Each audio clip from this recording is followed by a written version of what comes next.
স্টারডে is history. গতকাল ইতিহাস, গতকালে যা হওয়ার হয়ে গেছে তা আপনি ফিরে পাবেন না। গত অনেক বছর ভুল করেছেন, অনেক কিছু করেছেন, এগুলো আপনি চিন্তা করে লাভ হবে না। Tomorrow is miss history.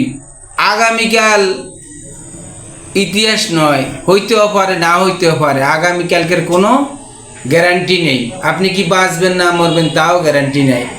অথচ দেখেন, আমরা অতীতকে নিয়ে চিন্তা করি, অতীতকে নিয়ে ভাবি। অতীতে আমার এ বলেছে, সে বলেছে বলে আমরা টেনশন করি, চিন্তায় জুড়ি, হতাশ হয়ে হাঁটি। এইভাবে আমরা চিন্তা মশগুল। কিন্তু আপনি তো কিচ্ছুই করতে পারবেন না ভাই। আপনি কি অতীতের কি ভুল সংশোধন করতে কিছু করতে পারবেন? আর আগামীকাল করবো বলে আপনি ভাবতেছেন আই উইল বি রিচম্যান, আমি রিচম্যান হব। আই উইল বি ডক্টর, আমি ডাক্তার হব। আই উইল বি বিজনেসম্যান, আমি ব্যবসায়ী হব।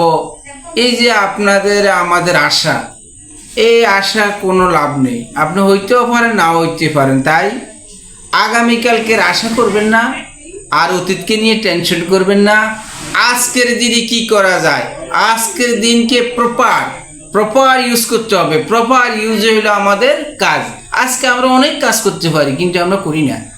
আমরা চায়ের দোকানে বসে থাকি, আমরা সময়গুলাকে হ্যাও করি, সময়কে ওভার করে দিই। আমরা তো সময় ফিরে পাবো না ভাই। অতীতে আমাদের অনেকে দেখা যায় 60-70 বছর হয়ে গেছে, অনেক ভুল করেছি। আপনার এই ভুলকে সংশোধন করতে পারবেন না। যেমন রাজনীতিভাবে দেখেন, অতীতে অনেক কিছু হয়ে গেছে, সেগুলো নিয়ে বর্তমানে হ্যাসিং করে। তো দেখেন, অতীতে অনেক ভুল হয়েছে, গভর্নমেন্টের ভুল হয়েছে, প্রশাসনের ভুল হয়েছে, অনেক ভুল হয়েছে, রাজনৈতিক লিডারদের ভুল হয়েছে। এই ভুলকে নিয়ে আমাদের দেশে এখন অতীতকে নিয়ে কাদা ছোড়াছুড়ি করে দেশকে ধ্বংসের দিকে নিয়ে যাচ্ছে। দেশকে তো ধ্বংসের দিকে নেওয়া যাবে না, দেশকে তো ডেভেলপ করতে হবে, দেশকে উন্নতির শিখরে নিতে হবে। আমাদের এখন অতীতের ভুল নিয়ে তো আমরা কাদা ছোড়াছুড়ি করলে লাভ হবে না।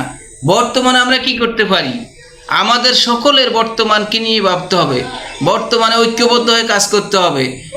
তাই আমাদেরকে অতীতের ভাবা না ভেবে বর্তমানে ঐক্যবদ্ধ হয়ে হিংসা বিদ্বেষ ভুলে গিয়ে আমাদের দেশকে উন্নতির শিখরে নিতে হবে। এই বলে আমি আজকে আপনাদেরকে 2-4টি কথা বলেছি।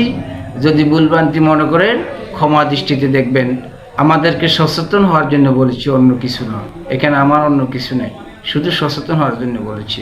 আমরা সচেতন হব, দেশকে ভালোবাসবো, কারণ হাদিসে আছে হুব্বুল ওয়াতান মিনাল ঈমান। দেশপ্রেম ঈমানের অঙ্গ। তা আমাদেরকে দেশপ্রেমে ঐক্যবদ্ধ হতে হবে।